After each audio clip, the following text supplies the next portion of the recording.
Good morning. Welcome back. Sean here, Mountains Garage.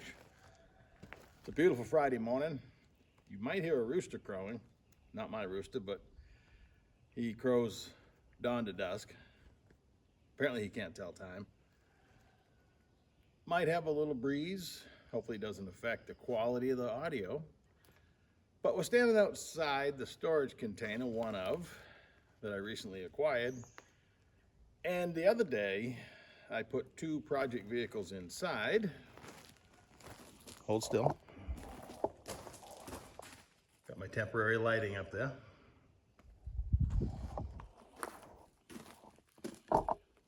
It's probably unprofessional, but hey, that's how we did it. Now you're wobbling, stay still. So, to get it up in there, I use these service ramps. They're just, I say cheap plastic. I picked them up somewhere. The safety stop right here is not ideal. It's your friend when you're just driving up on it, you know, to change the oil or something, so you don't drive over it.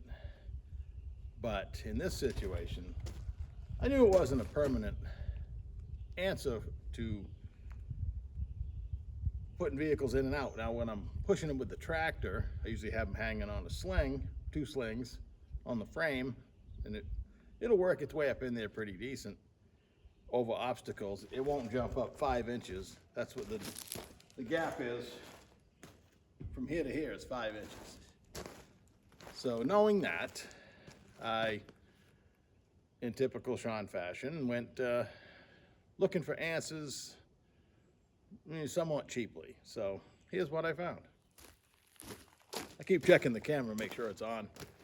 It's difficult outside to see what I'm doing, but the old school metal drive-on service ramp, I picked up these from my buddy Peter, who's a faithful watcher.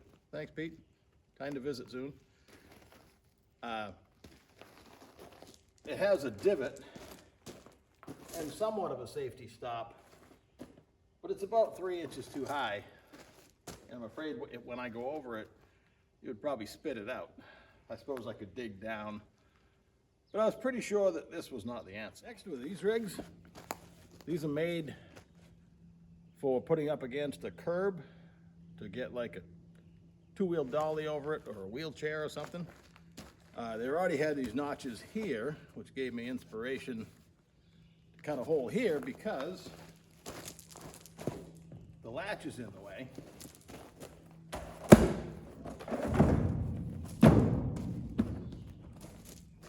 But they happen to be 5 inches high, 19 inches long. That's not bad. For most applications, I think, if I'm driving in and out, if the vehicle drives on its own, like the Model A, I think it'll go over there. It doesn't sit that low. I had to cut two of them because the other side also needed a relief. I know what you're thinking. Not on this box, but my other two boxes have two latches on the right-hand door, which I was kind of disappointed with. I prefer this one has a single latch, like all my other storage boxes. But the only complaints I have with the other two, that are sequential VIN, which is kind of cool, if they have a VIN, not vehicle, but a sequential serial numbers on the other two boxes.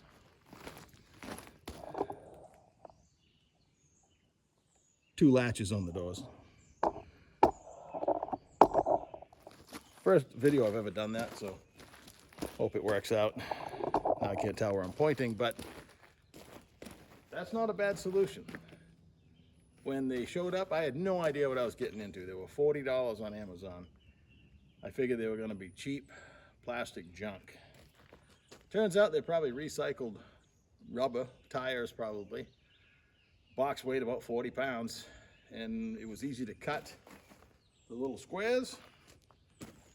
Drilled a 1/2 inch hole in the corners, connected the dots with a whiz wheel, and it's good enough. Obviously, you can't leave them there all the time, or I would. I mean, they're gonna last 150 years probably outside or more, like an old tire. but you can't latch the door when the ramp's in the way. But that's not a bad deal. Same day, I ordered those, which was only 2 days ago. They're already here. And I sat down 9 o'clock at night on Marketplace and found another deal. So these deals, somebody built them, did a fantastic job. The welding's decent. The construction of them, they're very sturdy, not that heavy. My next option's even heavier, but they got a little, like a 1-inch bump right there. Probably force it into the ground some. The way the step is, it's like another inch right there, but all in all, not bad. And the longer the ramp, the better chance of getting some low-riding vehicle, which is the way I like to build stuff. But it has its drawbacks, ground clearance being the biggest one. But those are 50 bucks, one town over, 9 o'clock at night, down some scary driveway. But it's okay. I actually took the old red Dodge out after dark. That doesn't happen very often. It reminded me that last year when I was working on it, I bought a new dimmer switch and never put it in. So I had low beam only. Got to get on that. So anyway, these aren't bad. I like the width and heavy duty construction. And again, most of the time, that's not a bad option. If I'm using the tractor and stuff, the smoother the ramp, the easier it is. But either way, I'll get it in there. Okay, so those are 6 feet. Those are 10 feet. That's what it took to get my last race car in and out of my enclosed trailer. That's how low it was.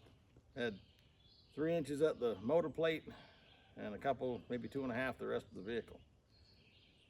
And as cool as that is, comes with a lot of drawbacks. You'd have to raise it up to drive it on the street for sure. But my buddy Charlie, I was explaining my problem and he said, hey, I got 2 pieces of aluminum channel. It's yours if you want it. He's that kind of guy. And I cut a little angle there. They don't fit perfect on the box, but they fit perfect on my race car trailer. Welded a flap on that end.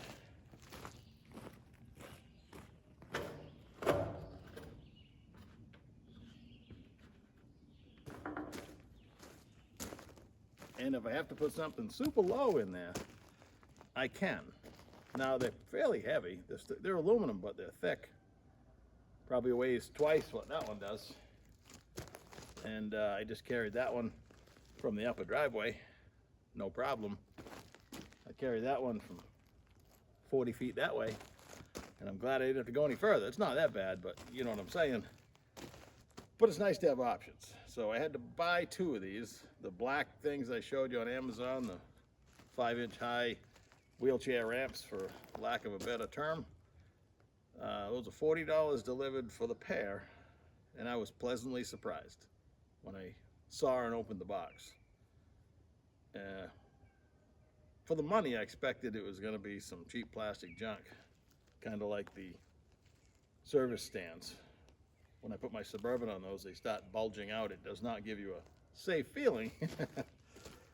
I was going to buy a set of like Vevor ramps, but they used to be $150. Now they're $299, I think. So, and it wouldn't be a whole lot better than that. These don't clear. That one does. That does not clear the latch, but in the position it's in, I can cheat and make the width correct for whatever vehicle I'm putting in there. So those are my options. I'm going to finish enjoying this beautiful Friday morning. There's not a cloud in the sky. It's, again, I hope you can hear that rooster, but he's going crazy. It's about 6:30 in the morning. It's going to be a great day. Seems like the humidity left yesterday after a giant thunderstorm, and it's just going to be a beautiful day. So enjoy yours, and I'll catch you soon.